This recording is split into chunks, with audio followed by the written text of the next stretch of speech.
D, about the work that we've done to consider the implementation of the new grading scale to measure student success. So, Dr. Fuhrman, if you would please come forward.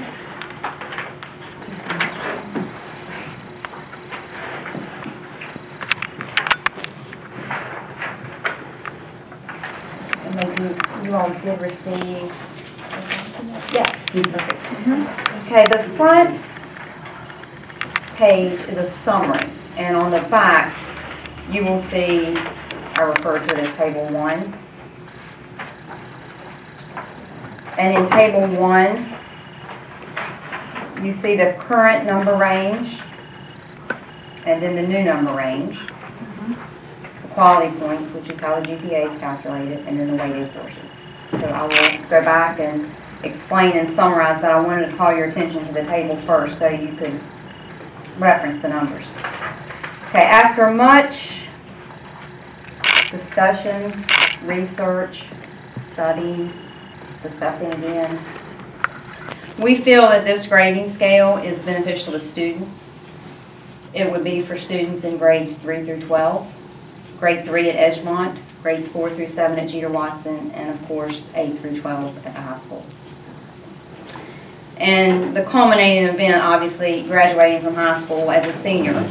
And we feel that the grading scale that we have now is sometimes maybe not in alignment with not only nearby schools, but possibly when students apply to post-secondary institutions in the Commonwealth and beyond. We would want our students to be on maybe more of a level playing field with other students. So on the front page for the summary, middle of the page, after reviewing and examining grading scales in many Virginia school divisions, we believe that this scale is best for our students. By modifying the existing grading scale, students will reap the benefit, students will compete fairly and consistently with other students in the Commonwealth and beyond. Academic standards will continue to remain high, and teachers will continue to maintain rigor in lesson plans and in the curriculum. In addition to the grading scale for students 3 through 12, we also have looked at upper level advanced courses at the high school. With this year's current 9th grade class, which would be the class of 2021, that's like a long time. When students choose to take an advanced placement course or a dual enrollment course, core course, those courses would be weighted on a quality point scale, and that's the last column on the back of Table 1, where you see weighted courses quality points. So if you receive an A, I'll just use Advanced Placement English as an example. If a student is enrolled as an 11th grader in Advanced Placement English, that student being a freshman now, so it's going to be 2 years from now, if the student would get an A, instead of 4 quality points, he or she would receive 5. And that's so that students are rewarded who want to achieve, who want to excel, and who want to partake in more rigorous courses.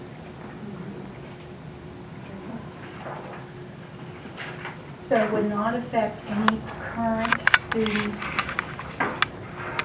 like a 10th grader or an 11th grader or a 12th grader? Taking an advanced course, no. Start with the current 9th graders. Correct. And Mr. Cantrell, to my knowledge, no 9th graders would be taking an advanced course that would be on a weighted scale this year.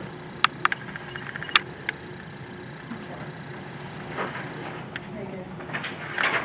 So our staffs at all 3 schools have studied this proposal and believe it is good for our students. And we feel that it is beneficial for our students and feel that we should move forward in this direction. So this is close to the norm throughout the state now? Is this what you're seeing across the Virginia? Not School in every system. school division, but in the majority. The majority, so junior high schools. Any other questions? Have we looked at any other schools that have implemented such a grading scale? Which schools are those? There are several around in our area. And this, you believe, puts our students in a position where they're very competitive as it goes off to college and things along those lines. And if you look at the numbers, you can see the slight tweaks at Yes. each Each range. section. Any other questions? If not, then I'll entertain a motion to accept the proposed new grading scale for 2017-2018 for Covington School System. To make the motion.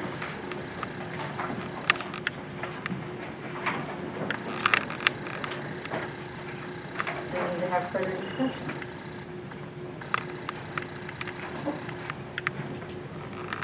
What questions do you have in relationship to the grading scale?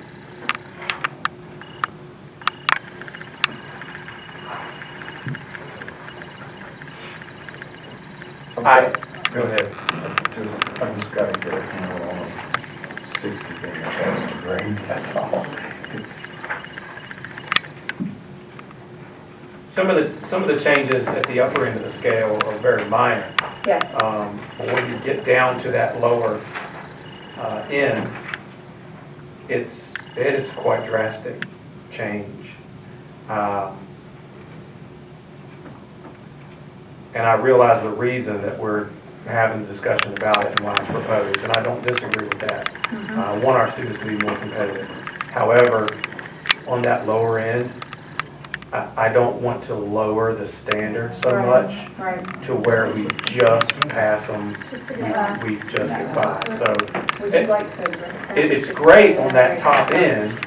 I think, you know, it's not, and the weighted courses, that's a great Right. plus. That's a positive. I just am concerned with that The D same 60 D area, Yeah. and that's my only concern. How will, Okay.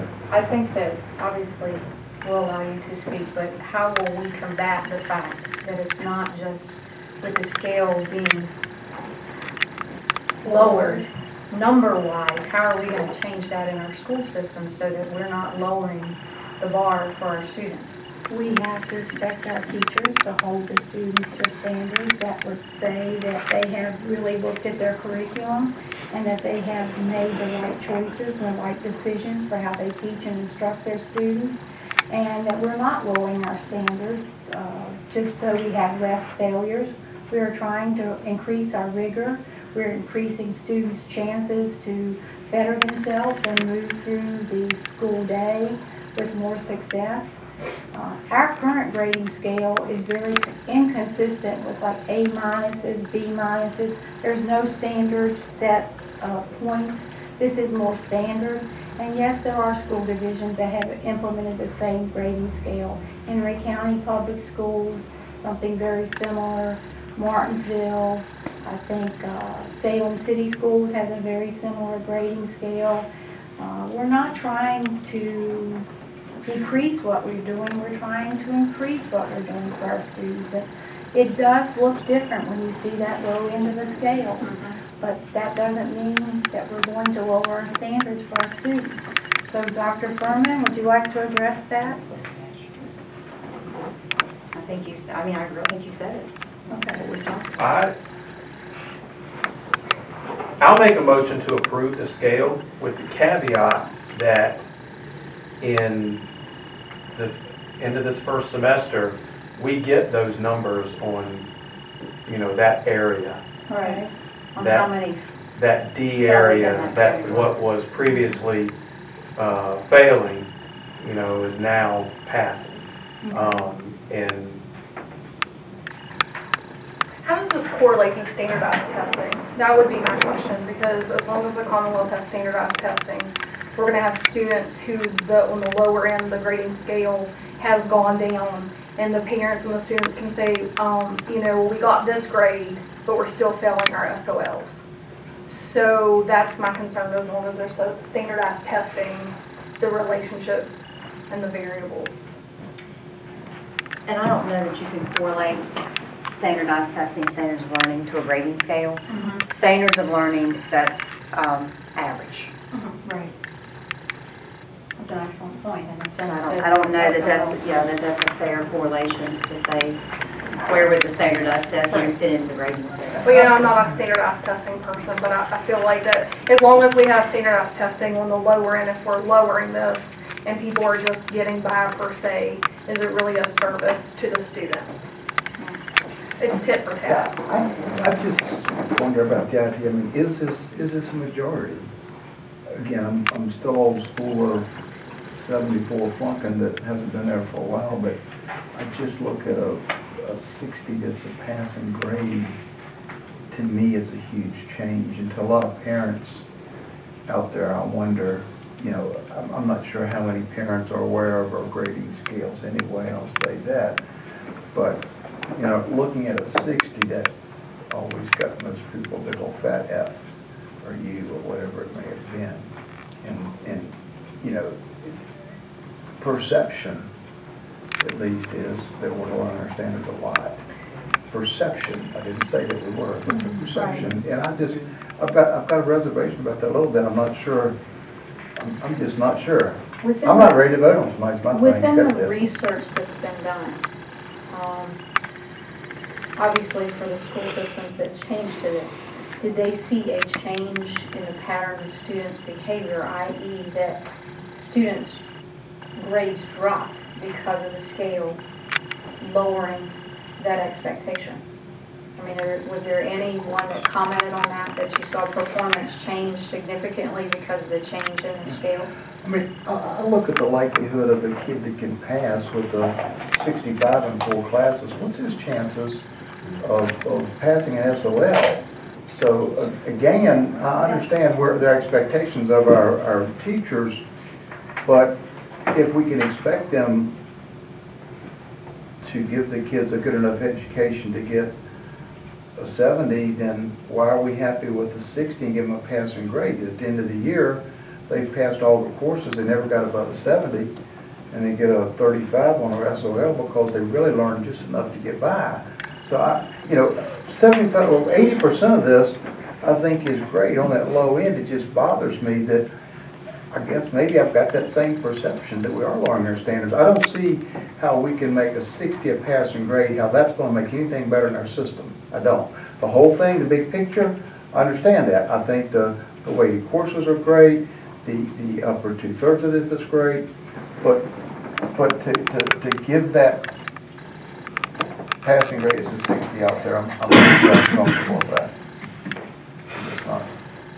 This grading scale obviously aligns with more of a college grading scale from the standpoint of what you would typically see in that environment. And of course, the learning environment is certainly a challenging environment, and we would offer that at the high school as well. Is a 60 a passing grade in most colleges? Okay. Not at all, but I'm curious from the standpoint, I don't want to put anybody on the spot, but as a student, if anyone would like to speak out, what's your thought of the change in the grading scale? Do you think it's going to lower the standard or encourage? As a graduate of Covington High School, I think that if I was a student and I saw that I could get a 60 and pass, I would be like, well, shoot, I can slack off. I don't have to do homework. That would just be my point of view as a student. And that's our concern. And I wouldn't see the overall picture of it. Right. I think gradual change is okay, but drastic change like that can be a bit much for a student. Excellent. And I think there's a minority that would feel that way, but the minority are the ones that are really trying to help most. Right. Or that need to help the most. I won't say we're trying to help them anymore, but they need the help, and that's what bothers me. Right. The people who get by, again, kids that I've known, all the way back to kids I went to school with. I've known a lot of kids, and we all have, that just did enough to get by, whatever it took. And if a teacher gave a curve, then that guy was low. He never cared, because he was going to get the lowest he out there, but he passed.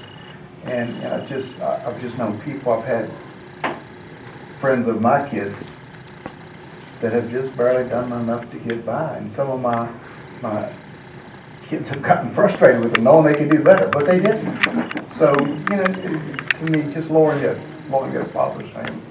Like I said, I can't vote for it tonight. We can take it, but I can't vote for that tonight. I have to think through that. Yes, sir. Is there a scale between 3 and 10? A scale, you mean as far as a grading scale difference between the 4th grade and 10? Is that what No, you're like 4.0. Oh, 4.0. There is if you take a high level course like an AP class, you can get quality points above a 4.0. And that's what this is looking at doing for some students if they take higher classes. Yes, sir. Yes. I'm not really familiar with grading scale very much, but is there some kind of rule that necessarily makes the grading scale linear? Or could you have it taper off near the end? Like a 10-point Does scale. it have to be consistent amongst each one? Is that Because if the worry is that a 60 is too Excellent. low to be considered a passing grade, but we also want to increase or level the playing field for the upper level I like that. students.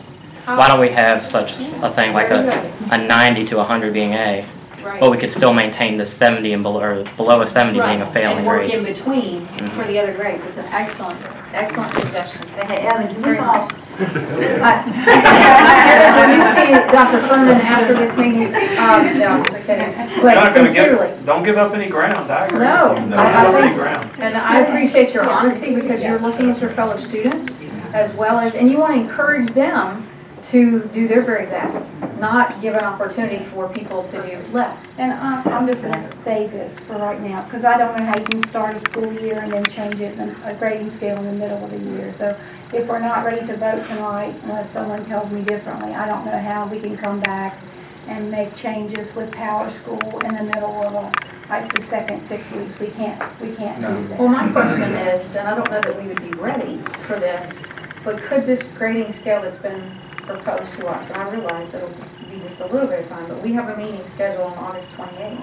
I realize that we're a little bit into the school session, but is there something that we could review at that time of an altered version based on conversations to say, here's a second proposal to consider, and at that point in time, if it's not where everyone is comfortable with that the board can vote on, then we maintain the current grading scale. Would anyone be For willing this to year, consider I think that? it would change after August 28th. I'm just asking. Yeah, I mean, Is that feasible to do?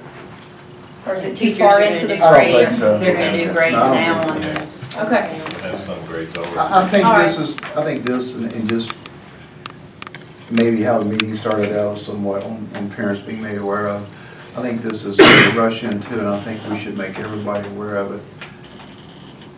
I'm uncertain on it. I don't want to rush in, and I don't want to surprise the teachers after giving 3 tests. No, the teachers have known about it. No. Oh, I'm saying we but change change it. it. Okay, I We see change what the you mean. Students test. haven't They've already found given out the at this test, point. and this kid just flunked, and we changed it to a D. And accepting. You know, that's a real tough thing, and the parents are out there, they're really confused, and it's another thing on why aren't we making the parents aware?